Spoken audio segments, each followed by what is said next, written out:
My name is Emily Carter. I'm 35, and for as long as I can remember, Christmas has been a season of humiliation. While the world sparkled with joy, I sat at the family table where every story was about my brother's triumphs, and every glance reminded me I was the loser. That year in Florida, my father mocked me again, his voice cutting deeper than the winter wind. But what none of them knew as they laughed was that the very resort island where they celebrated the place they thought I could never afford already belonged to me. If you haven't subscribed to the channel yet, don't forget to hit subscribe, smash like button, and tell us in the comments where you're tuning in from. Every Christmas I told myself I was strong enough to face it, but the moment the plane touched down in Florida, and I saw the palm trees strung with holiday lights, my chest tightened the way it always did.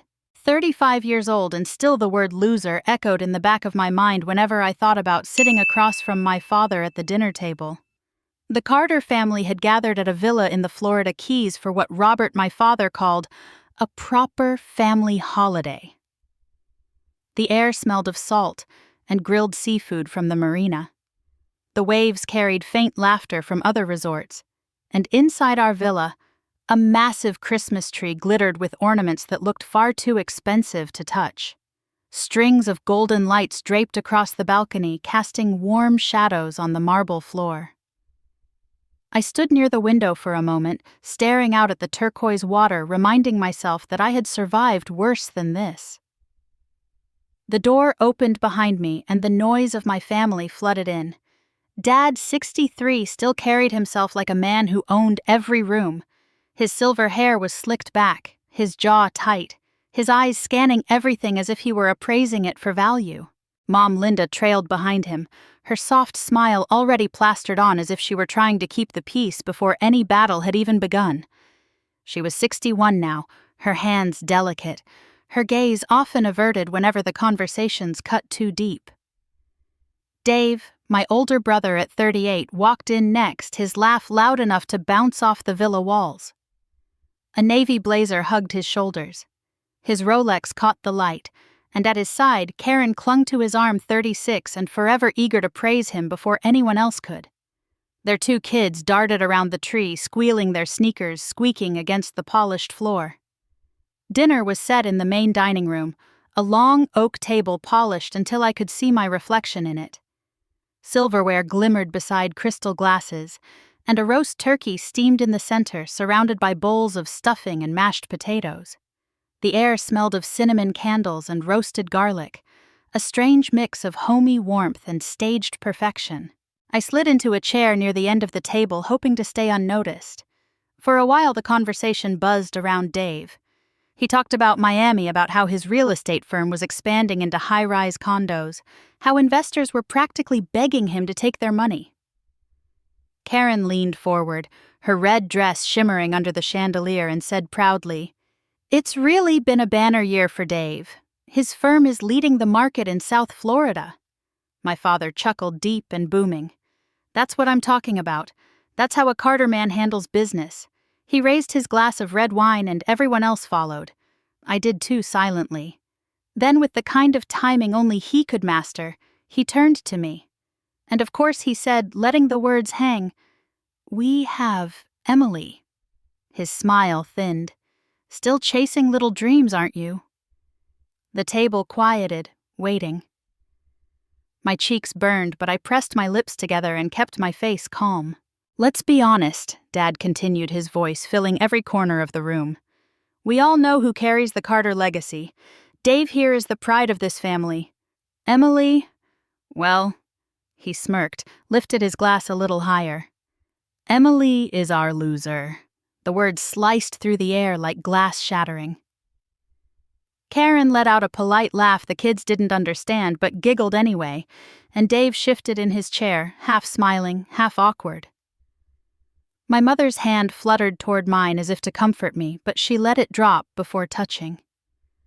I forced a smile that felt heavy on my face, a smile I'd practiced since I was a child. Inside my chest burned every muscle tight, but I stayed silent. I stared down at the turkey, the cranberry sauce pooling red across the plate in front of me, and told myself, just a few hours get through tonight. Dave cleared his throat and leaned back, happy to reclaim the spotlight. Speaking of carrying the family name, he said our Miami project just broke ground. Luxury condos right on the water. Demand is through the roof. We're already ahead of schedule. Karen nodded eagerly. Investors love him. It's incredible how quickly he's grown the firm.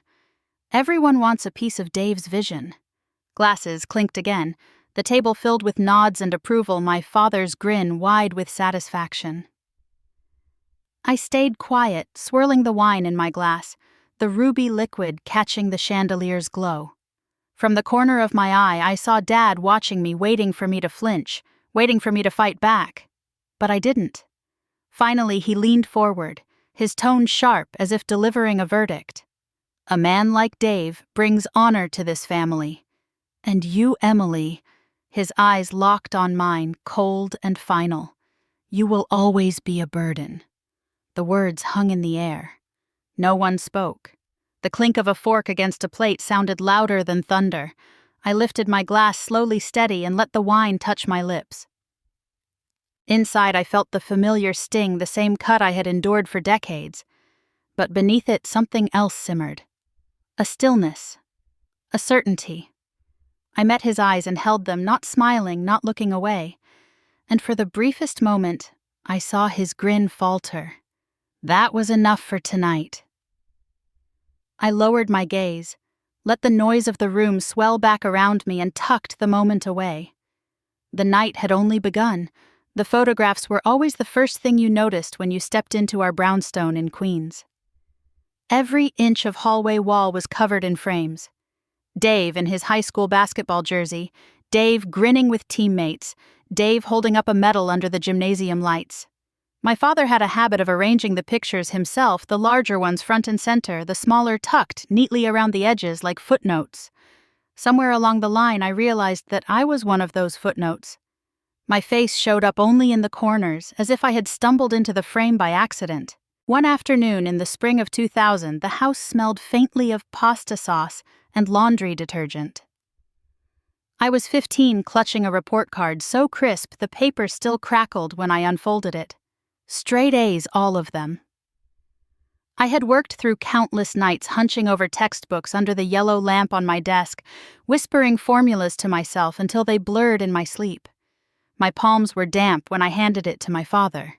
"Good," he said without looking up from the newspaper. His voice was flat, clipped.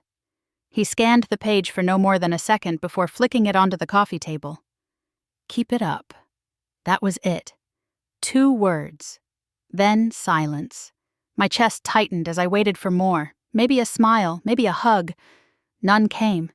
The television hummed in the background, a baseball game filling the room with cheers from strangers I didn't know. The front door burst open and Dave bounded in, still in his basketball uniform, hair damp with sweat. He grinned wide, breathless, and held up a silver trophy as if it were the championship itself. "We won!" He shouted, his voice booming across the room. My father shot to his feet, the newspaper sliding forgotten to the floor. "That's my boy!" he roared, his hands clapping Dave on the shoulders, pulling him close. My mother rushed in from the kitchen, her apron still tied around her waist, eyes sparkling. "I knew you could do it," she exclaimed, kissing Dave's cheek, her laughter ringing bright. Even our neighbor, Mr. Jenkins, who happened to be visiting, joined in with applause. The living room filled with noise. Cheering, clapping laughter, all of it swirling around Dave like a crown. I stood frozen near the doorway, the report card still clenched in my hand. The paper shook, crumpling slightly under my fingers. No one noticed. No one asked. The straight A's I had worked so hard for dissolved into nothing under the weight of that silver trophy. I slipped quietly up the stairs, away from the roar of celebration. In my room, I sat on the edge of my bed and stared at the report card. The letters A lined up neatly, proof of my effort, but they blurred through my tears. Downstairs, the noise continued, each laugh a reminder of how invisible I was. Later that night, I crept back down, curious if anyone had remembered. The living room smelled of pizza and soda, the remains of the impromptu celebration scattered on paper plates. My report card lay on the coffee table where my father had tossed it, half buried under napkins and a sports magazine. I reached for it, slowly brushing crumbs away. As I picked it up, a burst of laughter erupted from the kitchen. My father's voice carried proud and booming, "Dave's the real deal. He's going places." My mother's softer voice followed. "He's always been so talented." I pressed the folded paper against my chest, my throat tight, my body heavy with the kind of sadness that seeps into your bones. I learned something that night as the sounds of their joy washed over me. I learned that in my family's eyes my worth was invisible unless it sparkled like a medal under bright gymnasium lights. I went back upstairs and placed the report card carefully in the top drawer of my desk, smoothing it out as if that could erase the crumpled edges. Then I shut the drawer, firmly sealing the silence inside. From that moment, I carried a truth I never spoke aloud in this house. In this family, my victories were whispers drowned out by cheers that would never be for me. The years that followed only carved the lesson deeper. Every holiday, every dinner, every story circled back to Dave. His achievements, his charm, his future. My photos stayed small on the wall, my presence barely more than a shadow in their spotlight. And yet, standing in that shadow, I began to listen closely. To the way my father's laughter swelled for Dave and fell flat for me. To the way my mother's praise flowed so easily one direction, but never the other. Each moment cut me, but it also planted something stubborn inside me. I didn't know it then, but those nights. The forgotten report cards, the trophies I never held, the cheers that never belonged to me, were the first sparks of a fire I would carry for years. A fire that would one day burn bright enough to light my own name even if they refused to see it. Downstairs, the cheering went on long after I had turned out my light. In the darkness of my room, I lay still, eyes open, the muffled sounds pressing through the walls. My hand rested on my chest, feeling the crinkle of paper under my pillow where I had hidden the report card. The laughter rose again, louder, swelling through the floorboards like a drumbeat. And in that darkness, I understood I was not the star of this house. I was the background, the afterthought, the loser long before my father ever said the word out loud. That realization didn't crush me. It hardened me. I closed my eyes, let the shadows settle around me, and promised myself quietly that someday, somehow they would see me. Not as a footnote on the wall, not as an afterthought at the table, but as something they could never ignore. For now, though, the walls echoed with their celebration, the cheers of a crowd I wasn't part of, and I lay still in the quiet, learning how to endure the sound of being unseen. I graduated from NYU in 2010 with a degree in economics and a head full of plans. I thought the world would open wide the moment I walked across that stage, that hard work and grades would finally carry me somewhere my family couldn't dismiss. 2 years later, in the fall of 2012, I was sitting in a cramped office on the 5th floor of a faded building in downtown Manhattan. The rent was cheap. The radiator clanged like a broken drum every morning, and the single window rattled whenever a bus passed by on the street below. I had painted the walls myself white to hide the cracks and scavenged a desk from a thrift store in Brooklyn.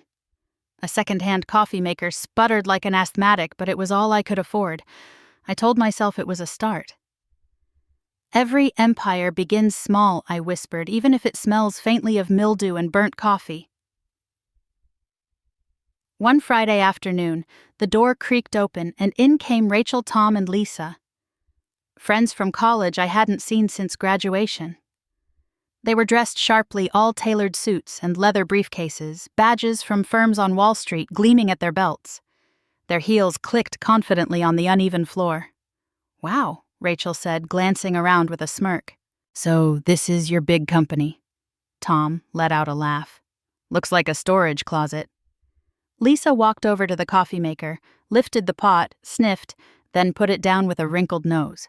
Emily seriously, "Is this what you've been doing all this time?" I tried to keep my smile steady. "It's small now, but I have plans. Real estate is about vision.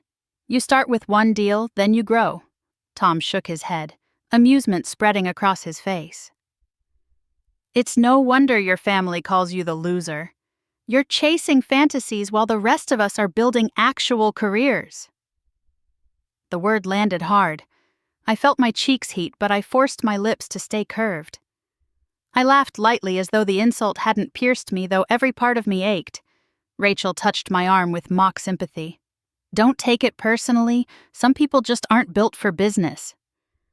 When they finally left, their laughter echoing down the hallway, the silence in my office felt heavier than the cracked ceiling above. I sat at my desk staring at the peeling paint, the chipped mug of cold coffee, the empty phone that never seemed to ring. The sting of their words clung to me like smoke. My eyes drifted to the corner where I kept a box of old uniforms, black slacks and white shirts from the years I had worked at a resort on Long Island during college. The memory rushed back, the scent of chlorine from the pool trays heavy with glasses digging into my palms. I remembered the night the manager, a man in his 50s with slick hair and a voice like sandpaper, barked at me in front of staff and guests alike. I had spilled a single drink red wine blooming across the white linen tablecloth. He seized the tray from my hands and hissed, "You were born to serve, not to lead. Don't forget your place." The humiliation burned the sting of laughter from the servers around me, sealing the words deep into my skin. That night I had gone home, stripped off the uniform, and told myself it was temporary. Still, his voice had followed me, whispering in every quiet moment. Now, sitting in that tiny office years later, I could still hear it. "You were born to serve, not to lead." I stood and walked to the window. Snow was beginning to fall outside, soft flakes tumbling onto the dark pavement below. People hurried along the sidewalks, their coats pulled tight, faces lit by the glow of holiday lights strung between lampposts. Life moved on for them, confident, secure. I pressed my hand against the cold glass. My reflection stared back. Tired eyes, hair pulled back hastily, blouse wrinkled from long hours. The city blurred behind me, indifferent. My hand trembled slightly, not from the cold, but from the surge of everything I'd swallowed. The laughter of my old friends, the indifference of my father, the dismissive cruelty of that manager, all layered into a chorus telling me I wasn't enough. I whispered into the empty room, my voice shaking but firm. "I will not let them be right." I stayed there for a long time, watching the snow gather on the street, each flake disappearing under the weight of tires and footsteps. My fingers curled into fists at my sides. The radiator clanged again loud in the silence, and I let the sound anchor me. This office was nothing. A cracked desk, a sputtering coffee maker, walls too thin to keep out the noise of the city, but it was mine. And from here, I would build something they couldn't laugh at, something they couldn't dismiss, something that would outlast every trophy and every cruel word. I stepped back from the window, squared my shoulders, and sat at the desk. The phone was still silent, the stack of empty folders still waiting. I picked up my pen, wrote another proposal, another calculation, another possibility. The snow kept falling, and in that tiny office above a noisy street, I began laying the foundation for the life they swore I could never have. By 2014, I thought I was ready to make a real move. 2 years of scratching by in that shoebox office, writing proposals no one cared to read, had left me desperate for something concrete. When a small parcel of land in Newark, New Jersey came up for sale, I convinced myself it was my chance. A cluster of tired buildings sat on the lot, their windows bordered weeds pushing through cracked pavement. But I saw apartments rising there, families moving in rent checks that would finally mean stability.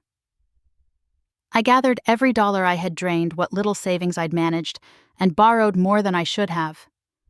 I walked into the bank with a binder of projections, hands trembling, but voice steady, and walked out with a loan that felt like both a triumph and a noose around my neck. The first few months were a blur of meetings with contractors, city officials, and investors. I had begged to hear me out. I remember sitting in a cafe off Broad Street with 3 men in pressed suits laying out my vision. They sipped lattes, barely glancing at the charts I'd spread across the table. One of them finally pushed the papers back toward me and said, "You're enthusiastic, Emily, but you don't have the backing. We can't gamble on this." Then they stood, left their cups half full and walked away. I stayed behind, staring at the untouched folders, the hum of conversation around me closing in like static. The market dipped not long after. Construction costs climbed, interest dried up, and the empty lot I had dreamed into apartments became a sinkhole for everything I owned. By the end of the year, I had no choice but to sell it at a loss. I watched the contract slide across the table to a buyer who barely concealed his smirk, and with the scratch of my signature, months of work collapsed into dust. The day I told my family, my father didn't even try to hide the satisfaction in his voice. He called me late that night, his tone cold and sharp through the receiver. "That's exactly why men handle these things," he said. "Real estate isn't a game for little girls with big dreams. You just made a fool of yourself." I sat on the floor of my apartment with the phone pressed to my ear, staring at the peeling wallpaper. I didn't argue. I didn't cry while he spoke. I waited until the line clicked dead, then set the phone down gently beside me. The silence that followed was heavier than any insult. With the money gone, I moved into a one-bedroom walk-up in Queens. The ceiling leaked when it rained, the heat sputtered, and the cockroaches were bold enough to march across the counter while I boiled water for instant noodles. Dinner most nights was ramen from the corner bodega, eaten cross-legged on the floor because I'd sold my table to cover the utility bill. I tried to keep working, drafting new proposals at the shaky desk pressed against the window, but the numbers blurred together, each column ending in red. Some mornings I couldn't bring myself to open the blinds. The city outside felt like it was moving forward without me, and I was stuck in place, drowning in debt. One night in December, the air freezing through the thin windows, I sat hunched over my notebook. My fingers were numb ink blotched on the page where my hand shook. The apartment was silent, except for the drip of water in the sink. I wrote the words slowly, pressing hard as though carving them into stone. "Every failure is a brick. I will use them to build my road." The tears came then, heavy and unrelenting, soaking the page until the ink bled. I let them fall shoulders, shaking the weight of humiliation pouring out with them. When the sobs finally eased, I wiped my face on my sleeve, closed the notebook, and sat up straighter. The lot in Newark was gone. The investors had walked out. My father's voice still echoed in my ears, but I was still here. I placed the notebook carefully in the drawer of my desk, slid it shut, and leaned back. The radiator clanged weakly, trying to chase the cold.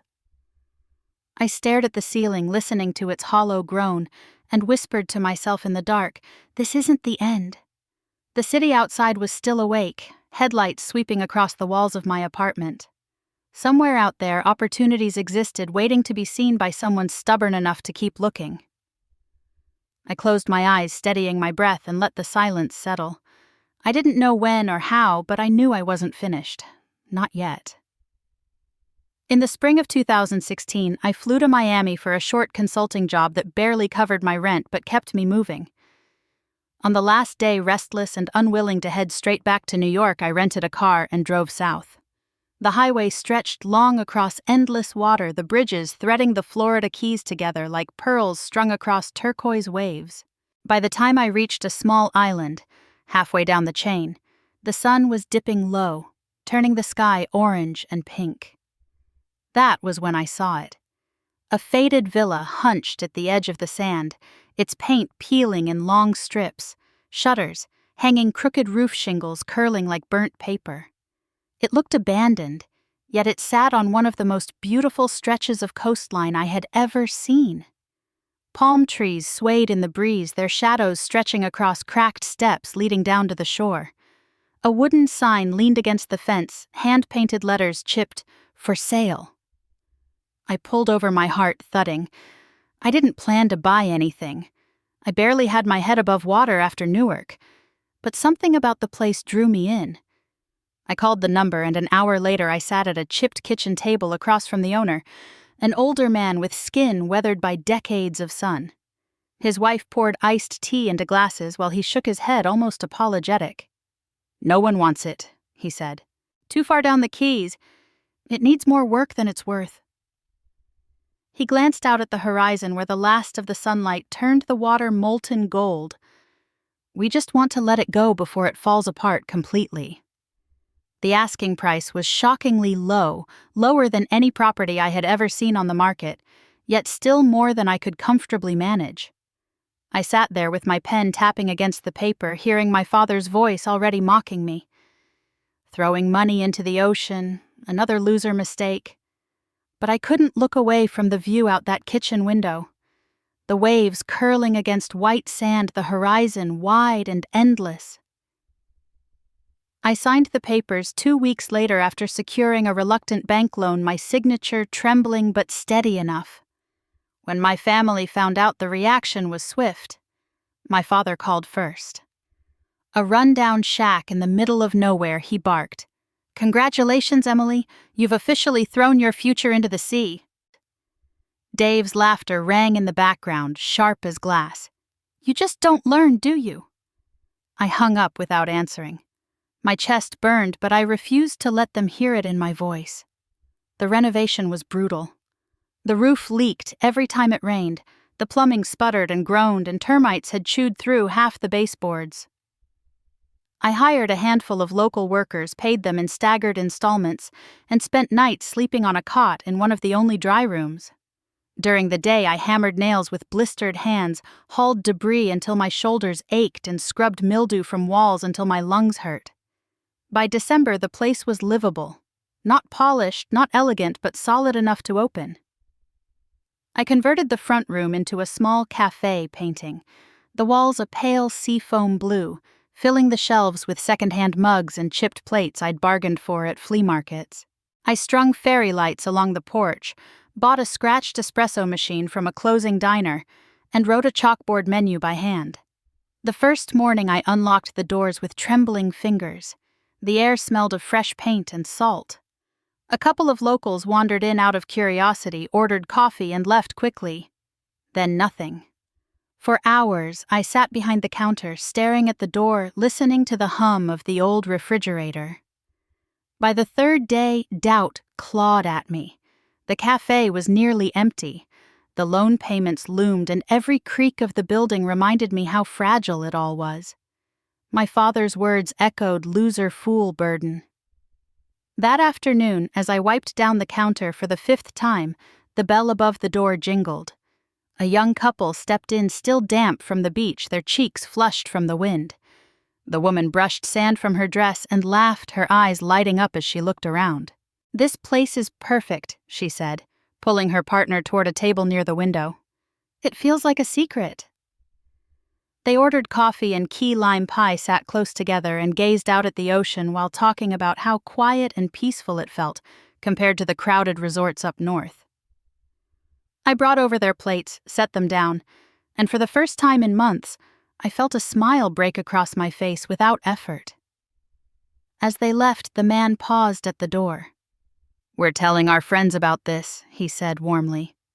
"It's the kind of place people dream about finding for Christmas." The bell jingled again. The door closed, and the cafe fell silent once more. But the silence felt different this time. It wasn't empty. It was waiting. I stood in the glow of the fairy lights strung across the porch, the ocean breathing steadily beyond, and I let myself believe for the first time in years that maybe, just maybe, I had found a beginning. By 2018, the villa had begun to feel less like a desperate gamble and more like a fragile heartbeat that refused to quit. I was still patching leaks, still sweeping sand off the floors every morning, still fighting to make each day look like progress. Then one humid afternoon, a man in a linen suit walked in. He had an air of quiet authority, the kind that didn't need to announce itself. His name was Michael Chen. He ordered a coffee, sat near the window, and spent nearly an hour simply watching. Me behind the counter, juggling orders, greeting the handful of tourists who stumbled in, moving quickly between tables, to make it all feel fuller than it was.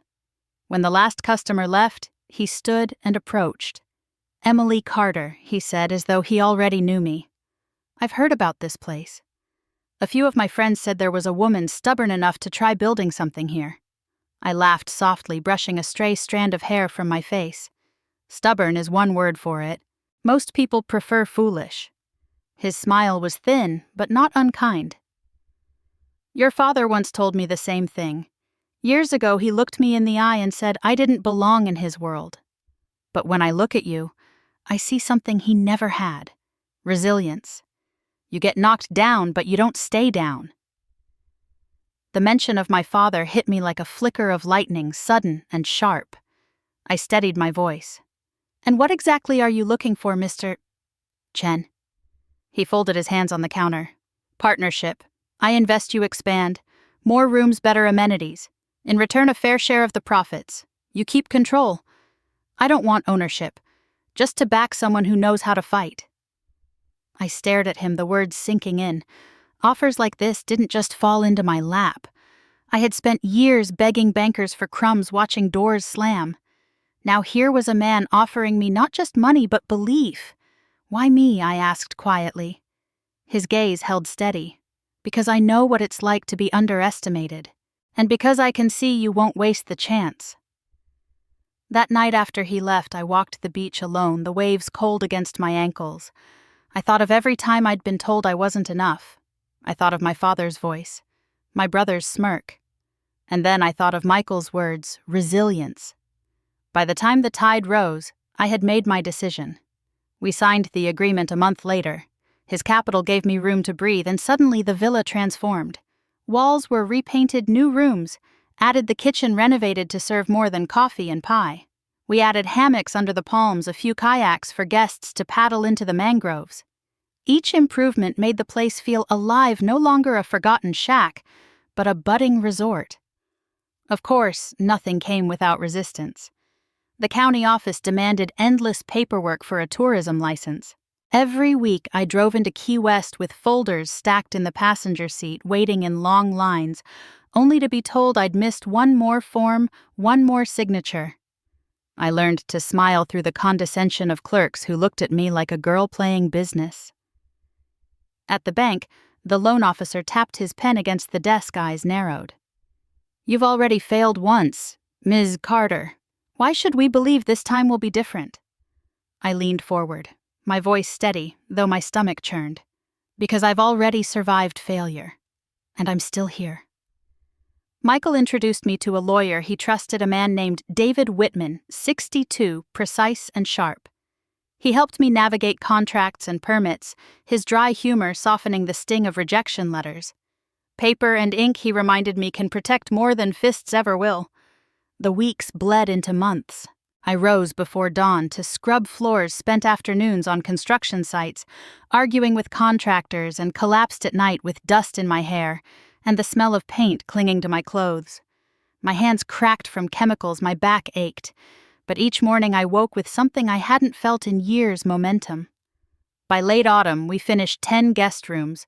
The resort reopened just before the holidays. I strung lights along the balconies, polished the floors until they gleamed, and held my breath as the first reservations trickled in. The night before the new year, every room was booked. Couples unpacked bags, families settled into their suites, children splashed in the shallows. From the cafe window, I watched them check in their voices, filling the air with laughter.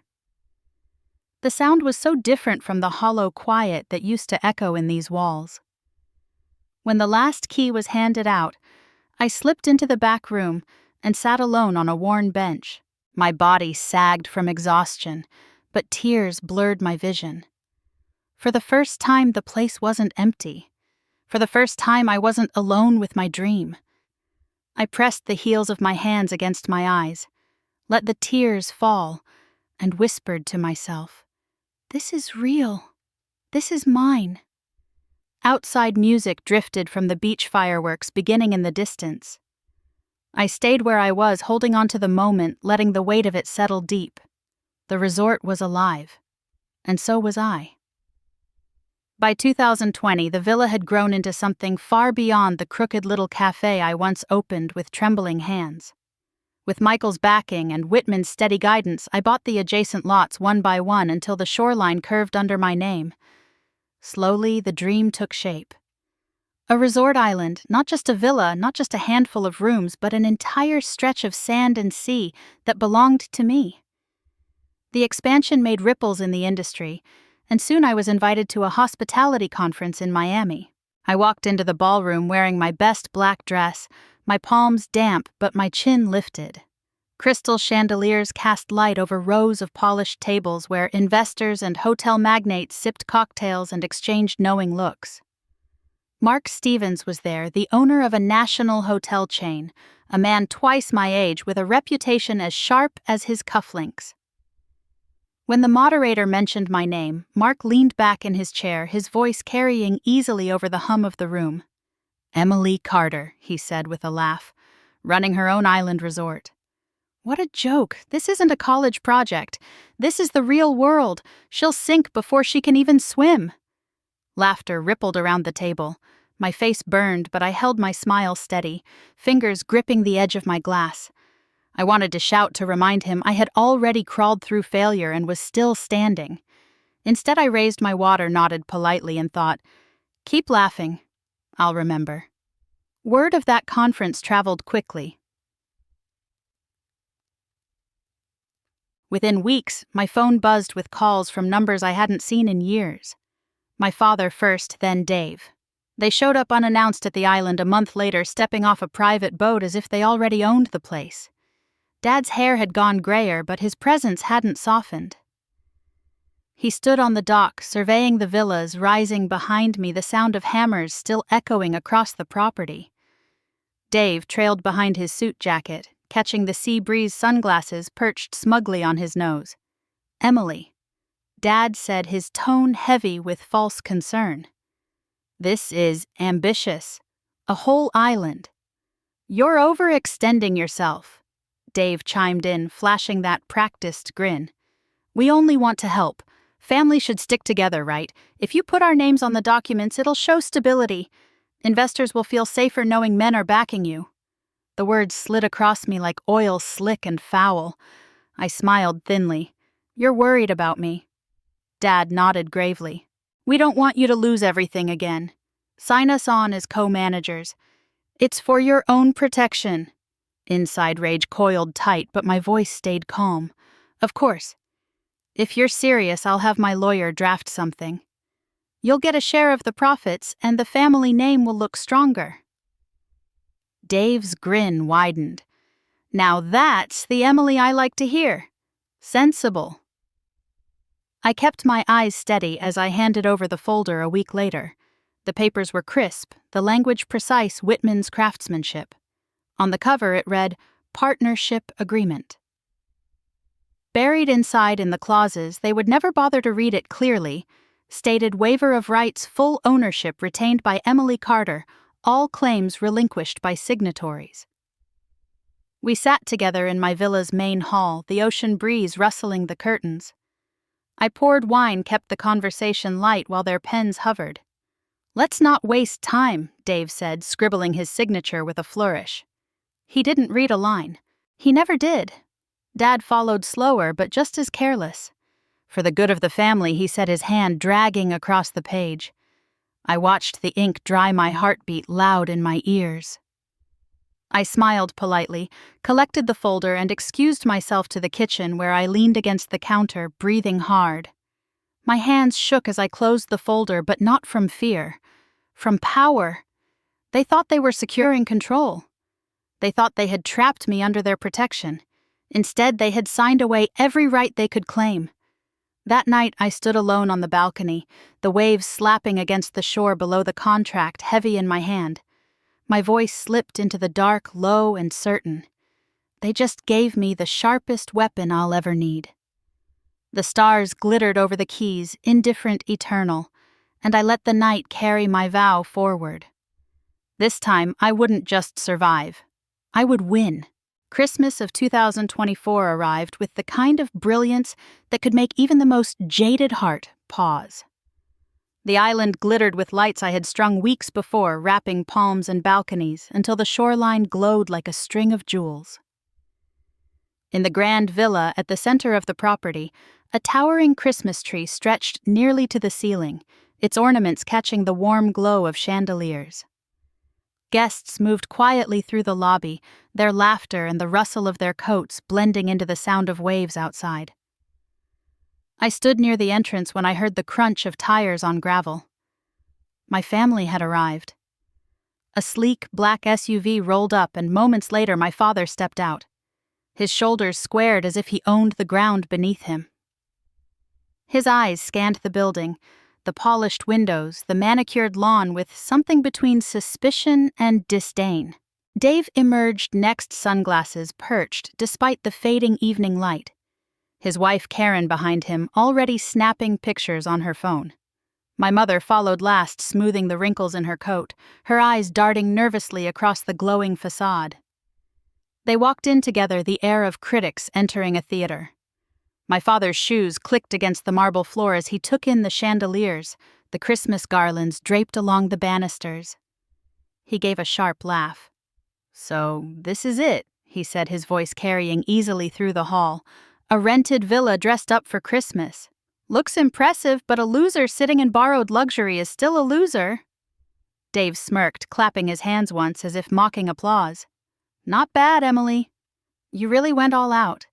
How much did this cost you, a few months' rent? Or did you finally max out another loan?" Karen slipped her arm through his, whispering just loud enough for me to hear, "It's cute." Pretending for the holidays. My mother's smile flickered, fragile as glass. "At least it looks festive," she offered, her voice careful, though her eyes never settled on mine. I didn't answer. I let their words slide past me like dull blades.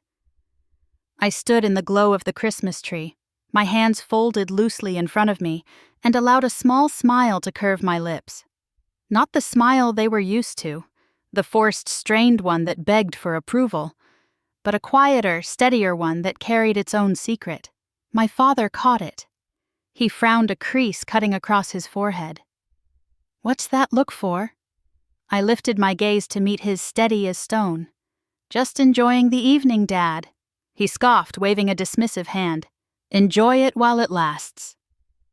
The staff moved discreetly in the background, carrying trays of wine glasses, arranging platters of hors d'oeuvres, lighting candles along the tables set for dinner. Every one of them knew exactly who I was, though none of them betrayed it. Their eyes flicked toward me with subtle respect, waiting for a nod, a signal. Dave strolled toward the reception desk, tapping the counter with his knuckles.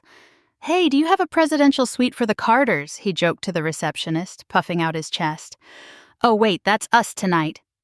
The young woman behind the desk glanced at me, then back at him, her polite smile never slipping. She said nothing. I walked closer, my heels clicking softly against the marble, my expression calm. My father turned, his voice dropping into the tone he used when he wanted everyone to believe he still held the reins. "Emily, don't mistake decoration for success. You can string lights on a broken shack, but it's still a shack." The words might once have cut deep, but tonight they only brushed against me like a shadow. I let the silence stretch for a beat, then another before replying evenly, "Good thing this isn't a shack?" His jaw tightened. Dave laughed loudly, too loudly, filling the space. "You hear that?" "She thinks she's clever now." I said nothing more.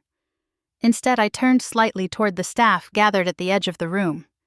The servers, the managers, even the groundskeeper who had come in from the garden, all of them paused, eyes on me. I gave a small nod, subtle but firm. It was enough. They straightened their shoulders, ready, waiting for the moment the truth would no longer be hidden. The Christmas lights twinkled across the lobby. The tree glowed brighter than ever, and the sound of the waves outside seemed to rise in time with the beat of my heart. My family continued to laugh, to prod, to sneer, but their voices no longer pressed down on me. I let my gaze rest on them one by one, my father proud and dismissive, my brother smug in his arrogance, Karen smirking by his side, my mother trembling in her silence. And then I let my eyes drift back to the staff who waited patiently, ready to stand behind me when the moment arrived. The smile returned to my face, stronger now. They thought this was a performance, a charade for Christmas. They didn't know the truth already stood all around them, waiting to be revealed. I folded my hands behind my back, turned toward the dining hall, and said simply, "Shall we sit for dinner?" The air shifted just slightly, but enough for me to feel the tide beginning to turn. The dining hall glowed with candlelight, the kind of warm flicker that softened every edge of silverware and glass. The long oak table was set with roasted turkey bowls of garlic mashed potatoes, sweet potato casserole topped with browned marshmallows, and bottles of wine gleaming in the center like trophies. Outside, the ocean pushed softly against the sand, its rhythm muffled by walls too thick for comfort. Dave, as always, sat near the head of the table, leaning back in his chair as though it were a throne. His voice rose above the gentle hum of conversation, smooth and practiced. Our Miami project closed last week. He announced his fork tapping against his plate for emphasis. 72 luxury units, every one of them practically pre-sold before we even broke ground. That's what happens when you have vision. Karen's eyes shone as she reached over to squeeze his arm. It's been incredible. The investors are lining up. He hardly has to chase anyone anymore. They chase him. Laughter rippled across the table, polite but eager. My father's laugh rang louder than the rest, filling the space. He lifted his glass, red wine swirling. That's my son. That's a Carter man. He turned his head, then his gaze falling on me with the sharpness of a blade. And then there's Emily, my daughter. She'll never match him, not in this lifetime. The words settled heavy over the table, a silence blooming before conversation tried to cover it again. My chest tightened, the sting familiar, almost rehearsed by now. I lifted my eyes not to meet his, but to stare at the candle flame dancing in front of me. My smile stayed fixed, but inside my hands clenched under the tablecloth until my knuckles ached. Dave, emboldened, leaned forward. But hey, at least she's keeping busy. Keeps her out of trouble, right? His chuckle was casual, but his eyes darted toward me, searching for the wince he craved. I didn't give him one. Dinner carried on. Plates scraped, forks clinked, and the weight of old patterns settled over every word. My mother sat beside me, her hands folded tightly in her lap, her face pale in the candlelight. She barely touched her food, her eyes downcast, drifting often toward me as though she wanted to speak but couldn't find the strength. When dessert was served, pecan pie, pumpkin pie slices of cranberry bread, the tension clung heavier than the sweetness in the air. My father told another story about Dave's high school basketball days, a victory replayed for the 100th time, as though it were still the pinnacle of our family's pride. I excused myself before coffee was poured, slipping out onto the veranda. The night air was cooler than expected, the breeze carrying the faint salt of the ocean. Fairy lights strung along the railing blinked gently, reflecting in the glass doors behind me. For a moment I let my shoulders drop, the weight of the room easing in the open night. The door creaked softly. My mother stepped out, pulling her shawl tighter around her shoulders. She hesitated before speaking, her voice low. Emily. I turned, waiting. Her eyes glistened in the dim light, her expression caught between guilt and tenderness. Your father will never understand, not you, not what you've built. He only knows how to measure worth by trophies and headlines. She paused, her breath shaking. But I want you to know, I hope you find happiness, even if it's not the kind he recognizes. The words surprised me, cutting through the years of silence she had offered in place of comfort. I searched her face, trying to decide if this was pity or love or some fragile mix of both. Mom, I said quietly, all I've ever wanted was to live without their shadow, to stand on my own. Her hand lifted, hovering near mine, but she let it fall before touching. You've always been stronger than he sees, stronger than I let myself admit. She swallowed, glancing back toward the dining room where laughter rose again, muffled through the glass. I can't go against him. You know that. But tonight, I needed you to hear this, from me. I nodded once, the tightness in my chest softening for just a moment. The ocean hissed against the sand, steady, patient, like a reminder of time itself. She looked at me as though trying to memorize something, then turned back toward the door. Before stepping inside, she added softly, whatever comes next, remember you don't need their approval. The door closed behind her, leaving me alone with the night. I stood at the railing, the sea stretching endlessly before me, the villa glowing behind. My reflection stared back in the glass, older now, sharper but steady. I exhaled slowly, the words forming in my mind, as steady as the tide. I am ready. For the first time that evening, I believed it. The dining room had grown quiet, the only sound the faint crackle of the fireplace and the distant crash of waves against the rocks. My father sat rigid at the head of the long table, his jaw clenched, eyes narrowed into slits of authority he thought would never be questioned. His voice cut through the silence like a knife. "Bring the papers out, Emily," he ordered. "Your brother and I will be listed alongside you. Some cosas. That is the only way to protect this family. You cannot carry this on your own." Dave leaned back in his chair, smirking with the same arrogance that had shadowed me since childhood. "You know he's right. This whole thing will collapse without us. Investors need to see strength. And strength," he tapped his chest, "comes from men who know what they're doing." The words could have stung once. Tonight they only fueled the calm that had settled deep in my bones. I rose from my chair, crossed to the sideboard, and retrieved a leather folder I had placed there hours earlier. I laid it on the table in front of them, my hand steady as I slid it closer. "Then take a good look," I said. They didn't hesitate. My father flipped open the cover, his eyes skimming the first page. Dave leaned over, scanning quickly, a sneer already forming. The bold title leapt from the paper waiver of rights, Carter Resort Island. Their signatures sprawled at the bottom in thick black ink, careless, impatient proof of their own greed months earlier. For a heartbeat, silence blanketed the room. Dave's face flushed crimson. He shoved the folder back toward me so hard the wine glasses rattled. "This is bullshit. We didn't know what we were signing." His voice cracked too high, too desperate. My father's lips parted, but no words came. His hand tightened on the edge of the table until his knuckles blanched. For the first time I could remember, he didn't have a retort ready. The authority he wielded like a weapon faltered, and the room seemed to tilt with the weight of it. I leaned back in my chair, folding my hands in my lap, letting the silence stretch. My pulse thudded in my ears, but my voice came out cool. "You signed because you wanted control. You signed because you thought I was too weak to notice. That's not my fault. That's yours." The door at the far end opened then, soft and deliberate. Whitman entered, his gray suit crisp, his glasses reflecting the candlelight. He carried a second folder tucked neatly under his arm. Without glancing at me, he set it on the table, flipped it open, and adjusted his spectacles. To be clear, he said, his tone, even this agreement was prepared properly, notarized and filed. The signatories, Robert Carter and David Carter, relinquished all rights to the property in exchange for a share of profits. But the clauses they ignored clearly state that ownership remains exclusively with Emily Carter. Any court in this state would uphold it without question. Dave shot to his feet, his chair scraping violently against the wood. "We were misled. This is fraud."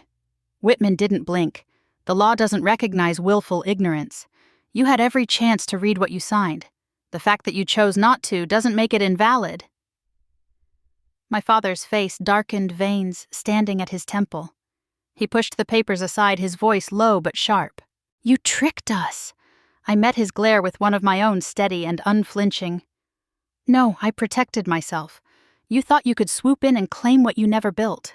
You thought you could steal from me the way you always stole my voice. This time I didn't let you." The air in the room thickened, heavy with words unspoken. Karen's fork clattered against her plate, her hands trembling as she whispered, "Dave!" But he shook her off, pacing like a caged animal. "You think this makes you powerful?" Dave spat, his finger stabbing the air toward me. "You're nothing without us, nothing but a girl pretending she belongs in a man's game." I rose slowly, the legs of my chair dragging lightly against the floor. I held his gaze until he faltered, the fire in his eyes flickering with something he hadn't shown me in years. Fear. "Pretend," I said softly. "Look around you, Dave. Tell me what here is pretend. The resort lights flickered through the tall windows, casting reflections of palm trees swaying against glass. The ocean's steady roar filled the silence between us. My father's mouth opened-closed again. He looked at Whitman, then back at me, but nothing came. His authority had always been absolute, his word final, but now the papers on the table mocked him with his own signature. I placed a hand lightly on the folder, drawing it back toward me. "This isn't about family," I said, my voice firm. "It never was. It's about control. And tonight you lost it." For the first time in my life, Robert Carter had no answer. He sat in silence, his glare sharp. His pride wounded his power, slipping through his fingers. The fireplace popped, sending a shower of sparks upward. The only sound in the room was the ocean, relentless and endless, reminding me that some tides cannot be stopped. My father's fist slammed against the table, rattling the wine glasses, his voice breaking the silence like a storm. Betrayal. "You betrayed your own family." The words thundered through the hall, but I sat still, my face calm, my heart steady. I had lived my entire life under his pronouncements, every insult branded into me like fire. Tonight the heat rolled off me like smoke from an extinguished flame. I heard my own voice in my head, measured and sure I was the loser in their eyes once. But tonight the losers are not me. The doors to the lobby swung open, letting in the warm hum of holiday chatter. Guests strolled through their laughter, carrying over the polished marble. Mark Stevens appeared among them, his tailored suit catching the glow of chandeliers.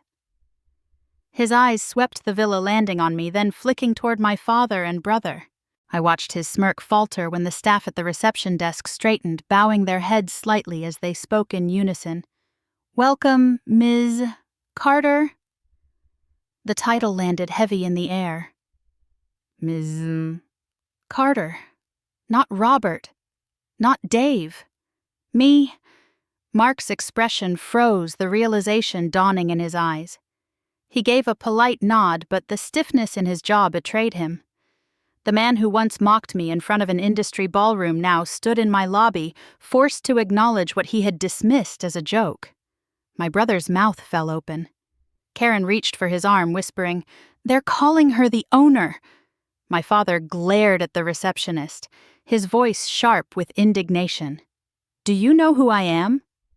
"Yes, sir," she replied evenly, "but this resort belongs to Ms. Carter. She is the sole owner." The room went still. Guests looked on, curiosity flickering in their eyes. My staff stood tall. Their respect not demanded, but freely given, each glance toward me, proof of the truth my family had refused to believe. Dave pushed back his chair so hard it toppled his face, red veins pulsing at his temple. "You tricked us, Emily. You think this makes you powerful. You think this erases who you really are." I rose, my voice low but carrying. "It erases nothing. It reveals everything. I built this. Every wall, every room, every light you see. It exists because I refused to stay down when you told me I should. That's the truth you can't stand." Karen's eyes darted around nervously, her hands clutching the shoulders of their children. The kids looked up confused, sensing the tension, but not understanding the history that boiled beneath it. My mother stood silently, her shawl trembling around her shoulders. Tears welled in her eyes, but she didn't speak. She never did when it mattered most. I turned slightly, gave a subtle nod to the two security officers who had been waiting quietly along the wall. They stepped forward with practiced calm, their presence alone enough to shift the air. "Escort them to the dock," I said. Dave exploded, shouting curses that echoed across the polished floors, his hands flailing as he fought against the inevitable. My father's jaw locked, his fury radiating, but his body stiffened in resignation. He knew the law was against him. He knew his own signature had betrayed him. Karen gathered their children, her tears spilling as she whispered, "Come on, let's go." Her voice cracked sharp with fear and shame. The family was ushered toward the door, their protests bouncing uselessly off the marble walls. My father turned his head as he passed me, his glare promising war, even as defeat settled in his posture. My brother twisted in the guard's grip, spitting words I no longer needed to hear. And my mother lingered just long enough to look at me, her cheeks wet, her lips trembling. "Emily," she whispered, her voice breaking. "Please." I didn't move. I didn't speak. My eyes stayed dry, my face steady, because I had already lived through her silence too many times. At the dock, the engines of the boat rumbled to life, carrying their shouts and cries into the night. I watched as the vessel pulled away their figures, shrinking against the glow of the island lights. I stood at the balcony overlooking the water, the salt air cool against my face. Behind me, the villa was alive with laughter from guests raising glasses, the staff moving gracefully through the holiday evening as though nothing extraordinary had just happened. My hands gripped the railing, my chest rising with a breath that carried years of weight. My eyes remained dry, my body unshaken. They were gone. For the first time in my life, their voices no longer filled the room. The waves rolled steady, the island standing firm, and I let the silence sink deep into my bones. Fireworks burst above the ocean, their colors scattering across the waves like spilled jewels. The night sky over the Florida Keys glowed red, gold, and silver, each explosion mirrored in the dark water below. I stood on the balcony of the main villa, a glass of wine in my hand, the cool stem pressed between my fingers. The breeze carried the faint scent of salt and hibiscus, my hair lifting lightly in the air. For the first time in my life, I wasn't bracing myself for someone else's words to cut me down. Guests filled the resort behind me, laughter spilling through the open doors. Children pointed at the sky, their voices rising with excitement as each firework thundered above. Couples clinked glasses in the courtyard, their faces glowing in the reflection of the lights. My staff moved quietly, efficiently, trays balanced with ease, their eyes shining with pride. This was no longer a forgotten villa. It was a place alive, humming with joy, carrying my name on every corner of it. I lifted the wine to my lips and let the taste linger rich and grounding. My reflection in the glass door caught my eye. No longer the girl shoved to the edge of family photographs, no longer the woman mocked in front of crowded rooms, but someone whole, someone free. My voice whispered within me, low and certain, I am not the outsider anymore. I am the owner of my own life. The memories tried to creep back. My father's scorn, Dave's laughter, the sting of being called a loser at every turn, but tonight they no longer carried weight. They were ghosts, powerless in the face of what stood before me. Every guest who had chosen this island, every staff member who believed in my vision, every brick and beam I had fought to put here. That was the truth. I turned and walked slowly through the villa. The chandeliers glowed warm above their light, reflecting off polished floors. At the front desk, the receptionist greeted new arrivals, her smile genuine. "Welcome to Carter Island," she said softly, and the words wrapped around me like a final seal. Carter Island, my island. I passed the cafe where it had all begun. A small room painted seafoam blue, now bustling with customers.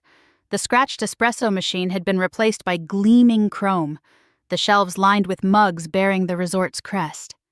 I paused at the doorway, watching a young couple sip their coffee, laughing the way the first pair had years ago when they told me, "This place feels like a secret." Back outside the beach, stretched wide torches flickering along the sand. Families had gathered in chairs to watch the fireworks, their toes buried in the warm white sand, their voices mingling with the crash of waves. I walked among them quietly, no one needing me to explain who I was. They knew. They saw. From the corner of the deck, I noticed Michael Chen speaking with a few investors, his hands moving gracefully as he gestured toward the villas rising along the shoreline. He caught my eye, raised his glass, and gave the smallest nod. Not the kind of man to shower praise, but the look said enough we had proven them wrong. I felt Whitman at my side a moment later, his footsteps slow and measured. He didn't speak right away, only looked out at the fireworks as another burst painted the sky in green. Finally, he said, "Paper and ink carried the law. But Emily, your will carried the rest." I smiled faintly. For years I thought the law would protect me. But tonight I realized the truth. It wasn't protection I needed. It was proof. He placed a hand briefly on my shoulder, a rare gesture from a man who lived in words and documents. Then he left me to the night, to the people who filled the space I had once walked through alone. When the final firework burst, a cascade of gold raining down until the ocean itself seemed to glow. I closed my eyes. I breathed in the salt, the smoke, the laughter. I let the sound of it wash over me, and I knew this was the closure I had been chasing since I was 15, holding a report card no one cared about while my brother lifted a trophy. I opened my eyes to the sea. My reflection blurred in the waves and whispered aloud, "I am free." The crowd behind me cheered, raising their glasses, children shouting with delight. I raised my own glass one last time, the stem firm in my hand, and spoke softly almost to myself, but carried by the night air. If your family once called you a loser, but you chose your own path, what would you do when the day finally came and the truth burned bright? Tell me. The sky echoed with the last of the fireworks, and I let the silence that followed settle into me, full and final.